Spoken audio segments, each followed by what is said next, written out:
You walk into the theater and the lights dim. The air smells faintly of popcorn and perfume, and somewhere in the blackness, a projector hums like a distant engine. For most of film history, that moment, when the credits roll and someone in a tux rises to accept an Oscar, has felt like the last word on a year of movies. The Oscars are supposed to crown the best of cinema. They are supposed to be a ledger of excellence, neat and definitive. But if you look at the awards the way you look at a movie review, with a little skepticism and a lot of appetite for nuance, you start to notice that the Oscars have become a different kind of beast. They don't always reward the raw, unfiltered best. They reward a version of it, shaped by habit, expectation, and strategy. Think back to what the Academy was built to do. It was created to honor those who excelled in directing, acting, writing, editing, the whole craft. Winning an Oscar used to mean something simple and powerful. Your work has been recognized by peers and history. It could turn a performance into legend and a film into a part of the cultural backbone. But institutions change. Over time, the awards developed a personality, a taste, and not every good film fits that taste. One of the clearest ways that personality shows up is in Oscar bait. You know it when you see it. Movies that feel like they were calibrated to make certain voters nod. They're serious dramas. They often trace real events or biographical arcs. They rely on heavy, heartfelt acting moments. Directors lean into obvious cues, a gray palette, close-ups that linger on weathered faces, speeches that invite tears. These films aren't bad. Many are excellent. Yet they also conform. They follow a map of how to win. And that matters because the map shapes what gets made. Imagine you run a studio executive meeting. You can greenlight a high-concept comedy that might break out at the box office, or you can invest in a prestige drama with awards potential. If you choose the latter, you're not necessarily chasing art as much as the halo the trophy provides. Studios have budgets and reputations to manage. An Oscar can boost a film's lifetime in theaters, increase sales, attract top-tier collaborators next time, and give your company a shiny badge. That makes Oscar bait less a crime than a rational strategy, but it also narrows possibilities. Creativity starts to bend toward what has been rewarded before, and familiarity gets mistaken for merit. That narrowing leads to another problem: snobbery. There's a cultural disconnect between what the Academy often honors and what audiences love. Blockbusters dominate summer months, filling multiplexes with spectacle that people talk about around water coolers and social feeds. They shape collective memory. But when Oscar season comes, those same films are frequently sidelined. The Academy tends to prioritize films that look like serious cinema, independent, inward, and often somber. This divide creates a perception that the Oscars are less a celebration of movies and more a club handing out approval to a certain aesthetic. What does that feel like from the outside? It feels like being excluded from a conversation you thought you were part of. You finish a film that everyone seems to love and then watch the nominations, and your favorite simply doesn't show up. You wonder whether the Oscars are in tune with cultural life or merely echoing their own internal tastes. The result is a brand of prestige that can feel aloof, sometimes even contemptuous of joy, of entertainment that makes you laugh or thrills you without sobbing. Then, there's the strange phenomenon of delayed recognition, the career award pattern. You know the stories. Actors who create performances now taught in acting classes that didn't win in their moment, only to be honored decades later.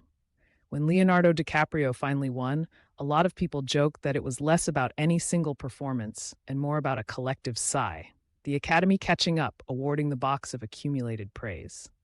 Al Pacino's famous wins came years after his most iconic work. These late awards can feel heartwarming, like the industry acknowledging past neglect. But they also reveal a quirk. Sometimes Oscars are less about the best performance in a given year and more about balancing a ledger across careers. That ledger-keeping affects new talent, too.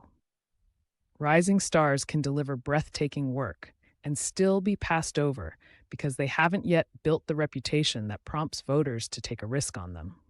You can see this in the way the industry leans on names it knows. It's easier to vote for a familiar face than to elevate someone new.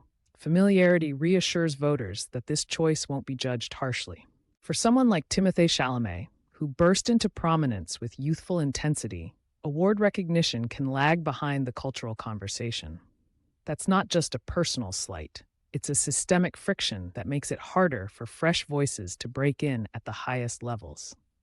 You also have to talk about politics, and not just the kind that belongs in letters to the editor.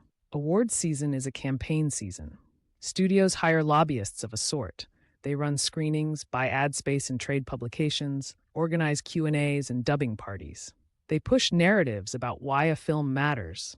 All of that costs money, and it changes incentives. A film with a polished campaign can outmaneuver a smaller, quieter movie, even if the quieter movie might be the stronger artistic achievement. Visibility matters. The louder you can make your film talk, the more likely voters are to remember it when they mark their ballots.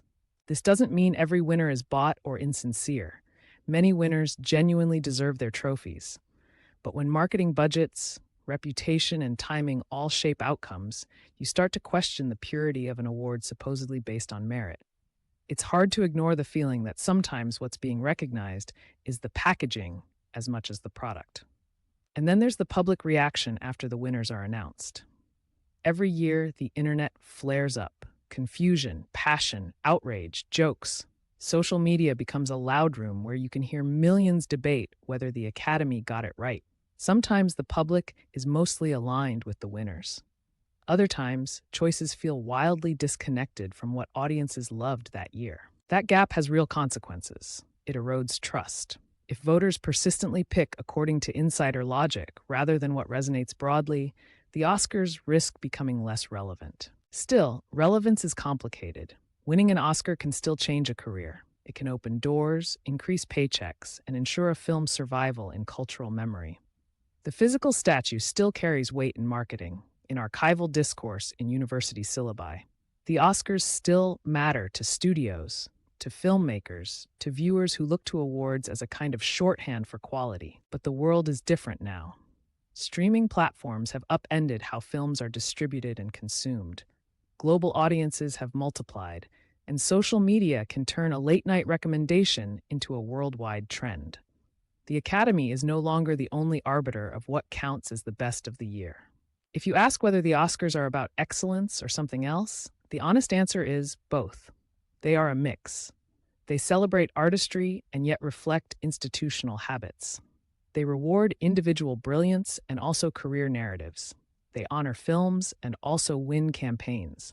That duality is the core of the problem and also the source of what keeps people watching. So what do you do with that knowledge? You can keep watching the Oscars with a little more skepticism and a lot more enjoyment. You can treat the winners as one pointed perspective among many. Look at awards as part of the conversation about movies rather than the final word. Celebrate the wins you agree with, debate the ones you don't, and keep recognizing great work no matter where it's honored. And maybe most importantly, you can champion films outside the Academy's orbit. Go see comedies, celebrate action-packed escapades, stream indie gems, and talk about what moves you. The cultural ecosystem is broader than any ceremony. The Oscars can boost a film's legacy, but they don't get to decide what you love. In the end, the awards have always been human-made, full of taste, error, correction, and occasional brilliance. They've shaped histories, but they've also been shaped by them. That's not a scandal. It's a fact of life. The problem with the Oscars isn't simply that they're flawed. The problem is that many people expected them to be pure when they were always personal. Once you accept that complexity, it becomes easier to enjoy the ceremony for what it is, a ritual that affirms certain things while leaving others to be affirmed elsewhere. So next time the gold statues glitter under camera lights and a name you didn't expect is called, you'll probably roll your eyes, maybe cheer, maybe groan. But you'll also remember that excellence lives in more places than one stage. The movies you love, the performances that shook you, the stories that stayed with you, those are the real winners, no matter who writes the afterword.